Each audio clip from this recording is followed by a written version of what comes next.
Good morning, everybody. Every time I preach, I feel like there's a new experience for me to have. I think this is last time was my first time to preach on a Zoom call. This time, I think it's my first time to preach on a Zoom call in the round. You can see I've got some listeners behind me here. So this will be fun. Chiming in from behind me today. It's good to see you all. You did a great job! Sorry, they were yapping at me. I want to start with a part of the text that John just read. But you are a chosen people, a royal priesthood, a holy nation, God's special possession, that you may declare the praises of him who called you out of darkness and into his wonderful light. I know that a number of you have been reading Glennon Doyle's new book, Untamed. All you dudes, right? Julie has followed Glennon Doyle for the last 10 or 11 years, I guess, since she started her Christian mom blog, Momastery. And so most of my exposure to her work has been through late night conversations with Julie while we're watching sitcoms, and she kind of shares the latest Glennon Doyle news or thoughts or reflections that were interesting to her. And Glennon has gone on to write some best-selling books, and Untamed is the latest one. I tuned in more closely because Dax Shepard had her on his podcast, and that's one of my cultural inputs is his podcast, Armchair Expert. They talked about her book, Untamed, and its framing metaphor, setting free the caged cheetah, which is women specifically or humans in general. They talked about resisting patriarchy, which I dig. And Doyle shared some of her story of her divorce with her husband and marrying professional soccer player Abby Wambach. All of those talking points were interesting to me, and they merit way more discussion than I could engage in this space. But what caught my attention was the turn to religion in their conversation. If you didn't know, religion is an area of interest for me. And so, my ears perked up a little bit. Dax, the host of the podcast, isn't particularly religious, though he's very tuned in, he's very self-aware, he's very thoughtful. And he was curious about how Glennon was making sense of religion lately and how she saw herself in it, knowing her history as a Christian mom blogger and some of the tensions that were created by her story of divorce and marrying a woman in particular. And Glennon's response is what most caught my attention. She said, "In no way do I associate God with church. They are two different things." I'm curious, I'll ask a question for those of you who know Glennon's body of work better than I do. I feel like there's some context behind a statement like that.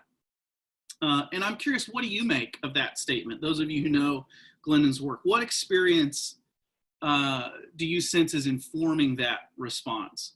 And I've asked Julie, my personal resident Glennon expert, to chime in as well. And after we talk a little bit about what Glennon's saying here, I'm going to ask another question that kind of broadens it out. So don't feel like you're left out too much if you have no idea who Glennon Doyle is. Julie, do you want to start, or do you want to let other people talk? Okay, she says let other people talk. So leave a chat, and I'll holler at you. Leave a chat note.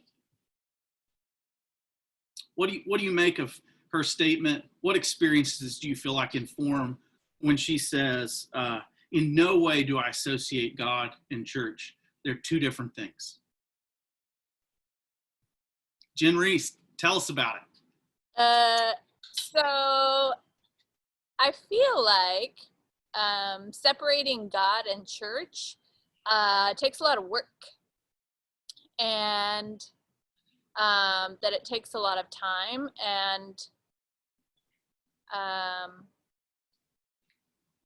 I feel like she's had quite a bit of time now to process, her old self, because I believe that she's had to untie them, if I'm correct in that. But just noting that, her and others have been able to do that. And it feels hopeful for me, because I feel like the church can be a pretty awful representation of God. So it's hopeful that they're not the same. Gotcha. So I'm hearing you say at one point she did kind of identify the two, God and church, being the same. And part of that untangling is reckoning with the horrible things the church does and wanting to differentiate that from who God is. Am I hearing you right? Yeah. Yeah. Thank you, Jen. Any other thoughts to add to that?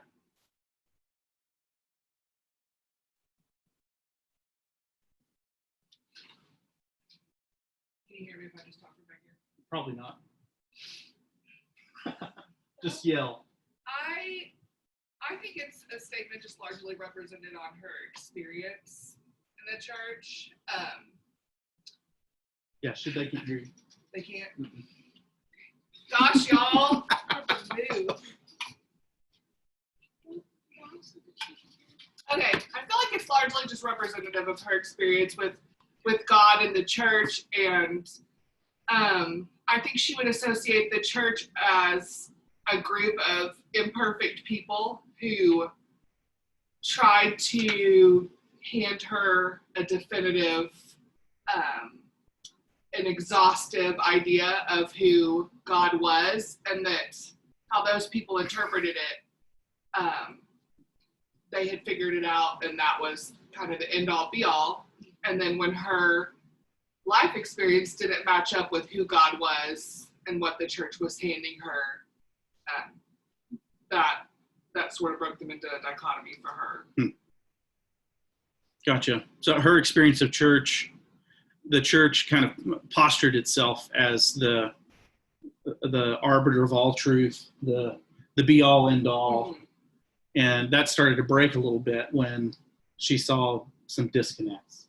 Yes, and I think I've heard her say how sad it makes her that what the greater population, the image or representation they have of Jesus has come from how the greater church has represented itself in politics and in public. Thank you, Julie. Let me broaden the question a little bit. For those of you who don't know Glennon, or who do, to what extent does this sentiment reflect the feelings of your friends or your neighbors, and why? I don't associate God and church at all. They're two separate things. That idea. To what extent do you hear that in your neighbors or your friends, and why? Why are they saying that?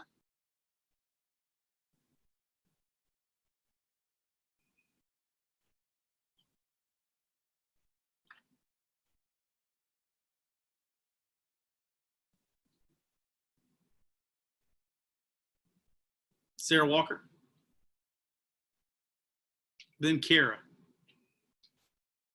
Yeah, I mean, what I think about, I haven't read Glennon's stuff, but what I think about when I hear her say that is rings true for me. It's like the things, it sounds like the things that she's been through in her life, divorce, marrying a woman, maybe thinking different things about God or about the church. Like the church pushes you out. And if you're doing something different, then the church pushes you out. And if you tie the church and God together, then that's essentially like God rejecting you and pushing you away. And so you have to untie them for your own sanity or your own ability to feel loved by God, because if you don't,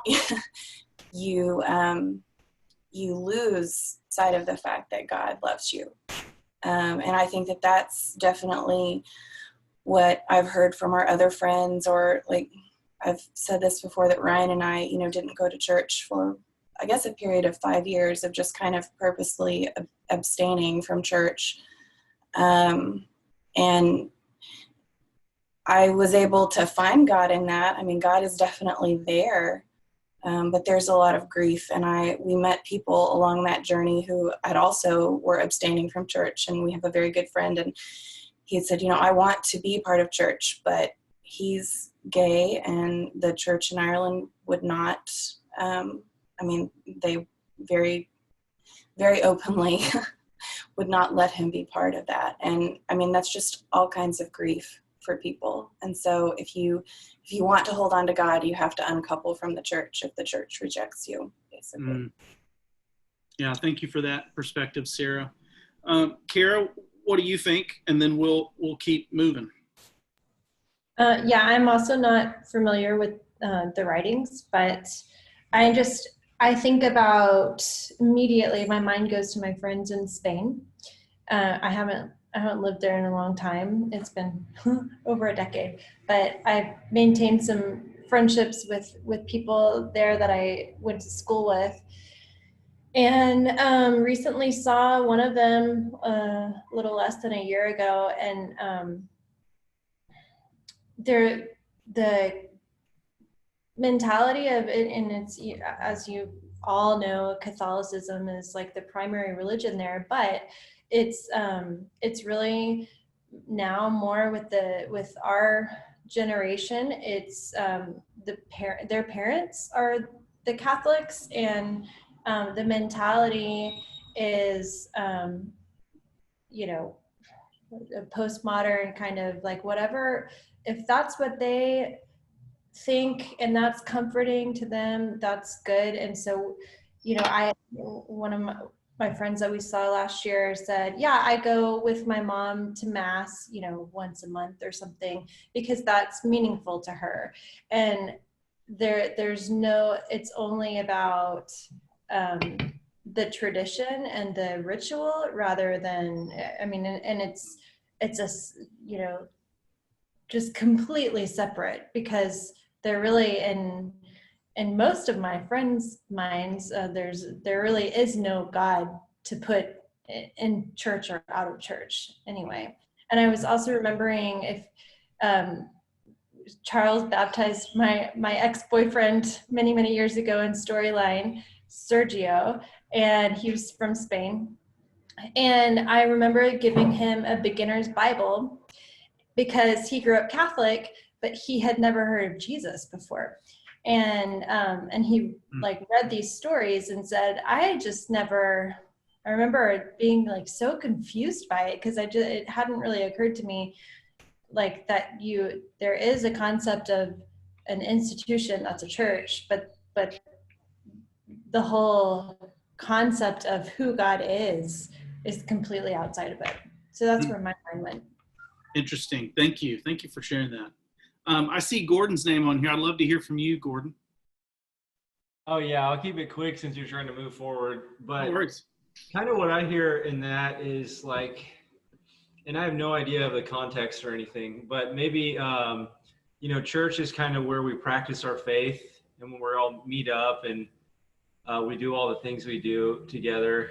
But, someone can go to church really consistently their entire life, but not really see God in their everyday life, or be doing, what may be considered God's will, or practicing the things in their daily life. And so I think that sort of like in your daily life is where you encounter God, and you may have like a deep relationship. And I think there's a big connection to that through church, but maybe she was referring to it being two separate things in that sense.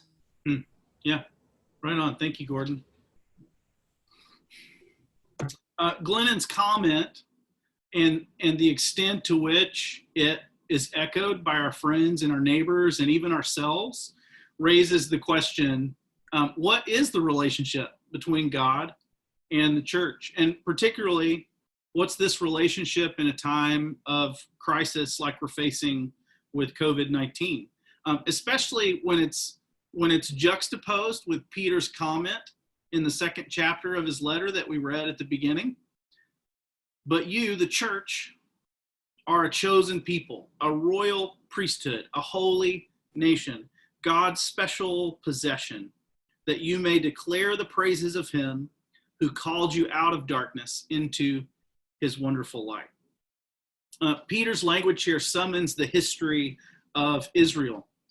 After Israel was delivered from Egyptian bondage, they traveled to Mount Sinai, and Moses and Israel make this covenant with God to kind of seal their special relationship. And in Exodus 19, God says to Moses something that sounds very familiar to the text we've just been reading. Now, if you obey me fully and keep my covenant, then out of all nations, you'll be my treasured possession. Although the whole earth is mine, you will be for me a kingdom of priests and a holy nation. Kingdom of priests and holy nation. God is speaking in this narrative in terms that any Israelite or ancient Near Eastern person could understand.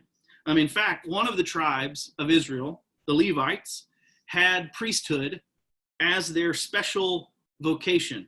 This tribe didn't have any land because God was supposed to be their inheritance. They lived to serve at the tabernacle or the temple where the presence of God dwelled, and they helped Israel connect to God. They were set apart or holy to the extent that they had this special vocation of facilitation. The Levites didn't own or control God. Israel doesn't experience God only through the Levites. The prophets, Naomi and Ruth, David, Solomon, many others, all have experiences of God that the Levites didn't facilitate. And yet this Levite vocation remains to help facilitate connection to God. Fun fact, did you know that Cohen is the Hebrew word for priest? So who knew that Andy Cohen was actually a priest in the tribe of Levi to the Real Housewives? I mean, who knew? You're welcome. So for Israel to be a kingdom of priests meant that Israel was to the world what the tribe of Levi was to Israel. Someone who's set apart to help facilitate people's connection to God. They aren't God. They don't own God. They aren't the only ones who belong to God. After all, God said the whole earth is mine, but they help connect the world to God. Their way of life, their devotion is a witness to the goodness of God. This is the reference that Peter makes when he writes his letter to marginalized Christian communities all over Asia Minor. They were regarded as strange, weird, peculiar, worthy of ridicule because of their allegiance to Jesus. They were openly mocked and ridiculed.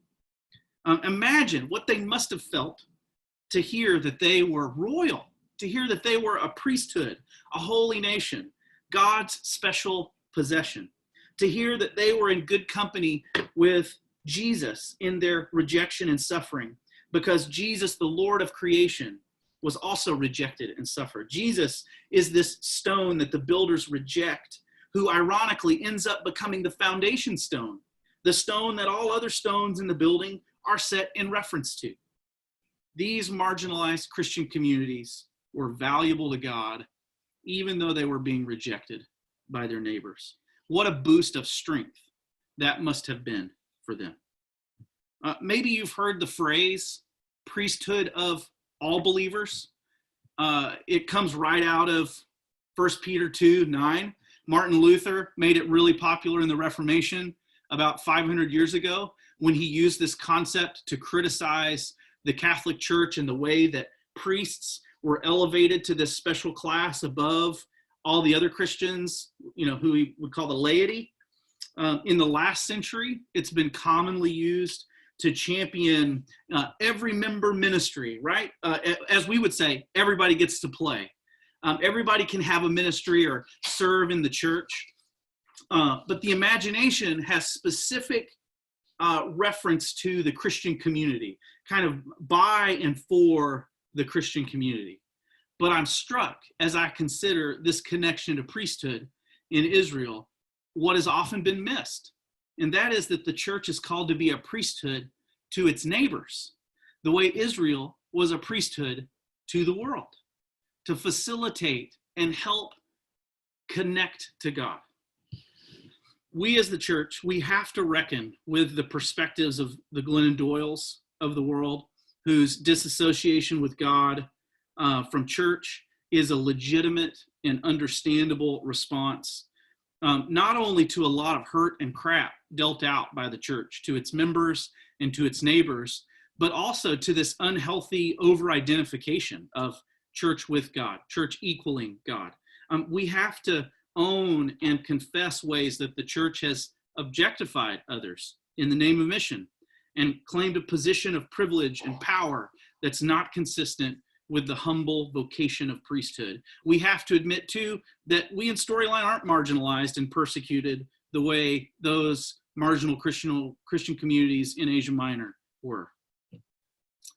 But when the dust settles, after all of these reckonings, our priestly vocation to our neighbors remains. In fact, I believe part of our priestly vocation is reckoning with all of those reckonings, cleaning house, owning our garbage, humbling ourselves. We have this priestly vocation not because there's something inherently more special about us than our neighbors, not because God isn't the creator of the whole world, not because we're the only ones made in God's image, but simply and only because we have given our allegiance to the person and life of Jesus, who is the high priest to the whole world. So if that's true, if it's true that our priestly vocation remains, in what ways is the church a community of priests to its neighbors in our days? What does it mean for us? What's our calling to be a priestly presence in our world? What do you imagine that looks like?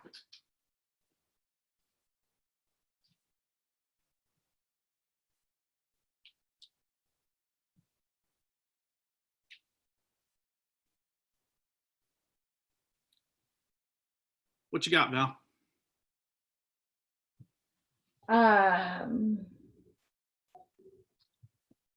For me, I think it means that the church needs to, I think it needs to show Jesus love and to point to Jesus. And I get nervous with that language sometimes because I'm reacting against being grown up and told that I need to share Jesus with everyone and feeling like that meant that I literally just needed to say, do you know Jesus? This is who Jesus is.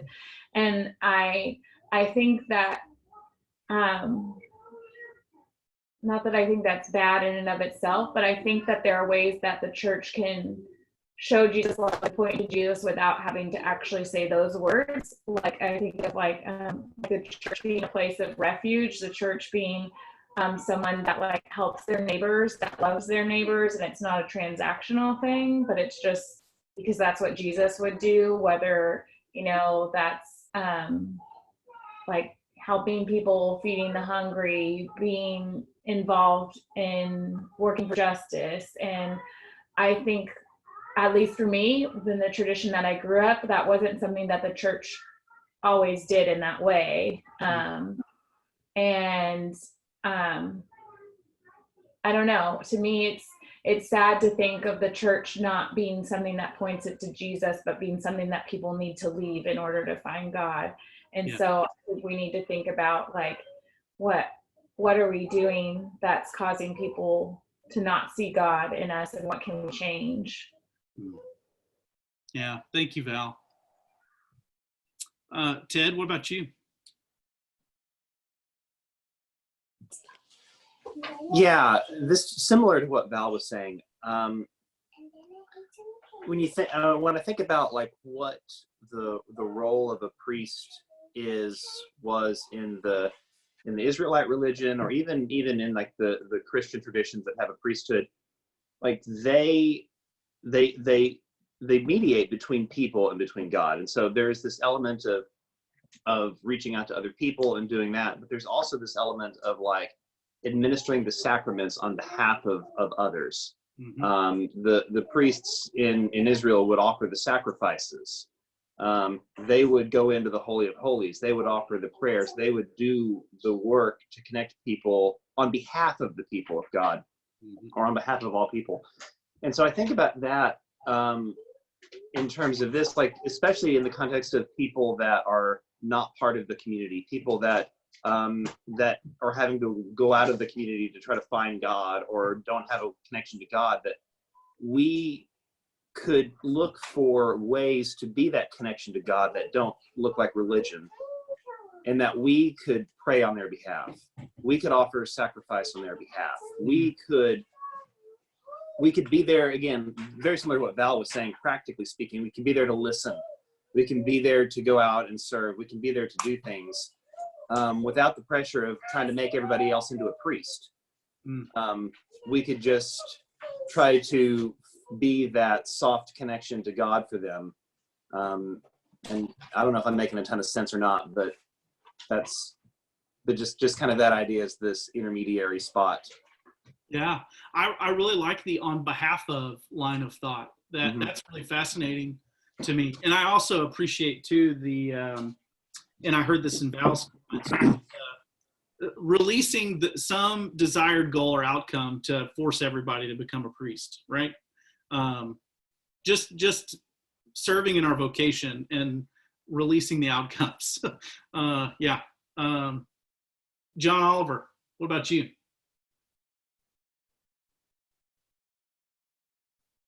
I've been thinking a lot lately about chaplains, you know, as it relates to this also. There's chaplains in hospitals, chaplains in prisons, chaplains in the military, and Daryl's a chaplain with the police department.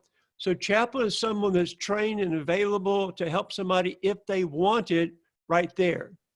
So if a family is going through crisis, individuals going through crisis, they're there, they're available at no charge. Thank you very much. You know, I think that's a marvelous way to bring light and salt and love and counsel and listening ear and non-judgmentalness in a setting where somebody is in the deep weeds and doesn't know who to turn to, haven't got family, it's like chaplain is you know, if right now, I think if I could redo my life, I would become a chaplain. That just seems like a marvelous way to participate in lives. And have a side deal, there's discipleship. So chaplains are looking for crisis, but I need to also have disciples on the side. That's just a neat way to be a Christian. Yeah, that's good, John. I love the thought of just being available. It reminds me of people I know who have just set up a table in the middle of a public area and said, I'm open for conversation if you need a listening ear. That's a kind of a priestly role. That's a sacred thing. Yeah. Daryl, what about you? I guess for me, and this has been for a long time in an important text for me is Philippians chapter 2. And I see this whole thing, and this goes back to associating the church with God in many ways. We are called to have the mind and to demonstrate the mind of Christ. The problem is when we imperfectly, which we will always do, imperfectly represent that. But this attitude that somehow, and we look at the entire text, we talk about gospel, it's Jesus. All the way from life, you know, ministry, death, resurrection, that whole thing is gospel. And what does Jesus do? He empties himself. He completely empties himself, gives up all rights to love on people and to bring a redemptive presence to them. And you could apply it to chaplaincy, you could apply it to everything else that everyone else has already brought up in this conversation so far. It is a matter of saying no to me and my needs and my wants. And I talk about all of chapter 2, okay, in Philippians, that I consider others' needs ahead of my own needs. and I don't mean in some sort of psychologically unhealthy way, but we put others' needs and others' good ahead of our own, emptying ourselves, being willing to take the lower position, not being concerned about being exalted, not being concerned about getting the last word in, not being concerned about whether or not we're recognized for it. And I think that's the position the church should have always had, that unfortunately we rarely have. And it's because, as one dear friend of mine who is a just retired Episcopalian priest said, you know, the church is the most evil thing in the world. It's also the most holy thing because it's made up of people. And you've got the entire gamut there. Yeah, thank you, Daryl. You're right. That Philippians passage is such a great picture of the posture of the priestly vocation, not in power or in presumption, but in humility and in self-emptying. That's really good. Sarah Walker, you want to offer a last comment? The final word. Sure, I'll offer the final word. I actually learned this from people who aren't Christians at all, but then that's the way it goes, right? God's everywhere.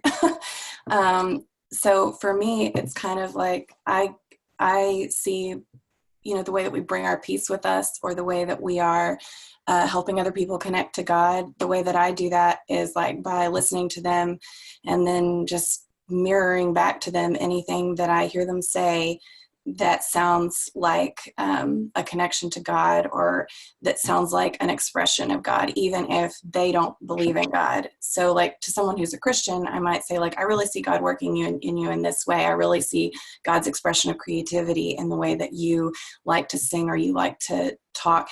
And then to someone who's not a Christian, I might say like, I really love the way that you connect with your friends and how it's important to you to have community. And I love the way that you'll organize things, or I love the way that you check in on people, or I love the way that you dye your hair 20 million colors and you have, so I don't know. I feel like oftentimes we're kind of pressured to have a message that we're taking to people, like that they need a message that they don't already have. But I think sometimes God's presence and the priesthood with them is just affirming them and like being the love of God to them verbally, because that's not something that I think happens in our culture, in the church or out of the church. But I think that that's something that's very godly. So that's good. I love that. Affirming how we see God in our neighbors is a part of that priestly vocation. Peter says that this priestly role is expressed in a couple of ways in this text that we're looking at. Number one, in the church's worship. In verse 9, it talks about how the church declares the praises of God. And then also as the church lives out its way of life. This is reflecting what all of you have said. In verse 5, Peter talks about the church offering up these spiritual sacrifices. Eugene Peterson's message says, the sacrifices of Christ-approved lives. So it's not merely a religious ritual. It's giving ourselves. Our way of life is a witness to the goodness of God. And it's significant to me that all of this is funded by our acknowledgement of how God has rescued us, blessed us, brought us from darkness into light. It's funded in this connection to God, and it's assumed that we have this connection to God ourselves. I'll tell you where I see this priestly vocation in our midst. I see it in Kara Christensen and the Roadstead Project. I don't know if you've seen her live Facebook feeds where she's inviting whoever's interested to connect to God in the midst of their quarantined state. I see it when Sarah Walker and the community around her host these virtual brunches and invites not only Storyline participants, but also our neighbors and our friends into that space. She's facilitating a means of grace. Ted was talking about a sacrament. The sacrament of hospitality is a means of grace to our neighbors in that setting. I see it in Ben Reese and his colleagues as they encourage healthcare workers in self-care practices, to see God and to see God's work in their care for those who are sick and dying. I see it in Miles and his work community as they're advocating for the well-being of a lot of employees whose jobs are very fragile right now. I see it in Project Red and Kara and Oscar and the spiritual community around them as they feed and serve hungry families in El Salvador right now. I could go on. The church can certainly see God through its neighbors, and we do, and we must. It's also true that our neighbors can see God through the church. And I know it's true because I see God in you. What a gift to be able to participate in this sacred vocation. God is great, and God sees all of you, and he thinks you're pretty great too.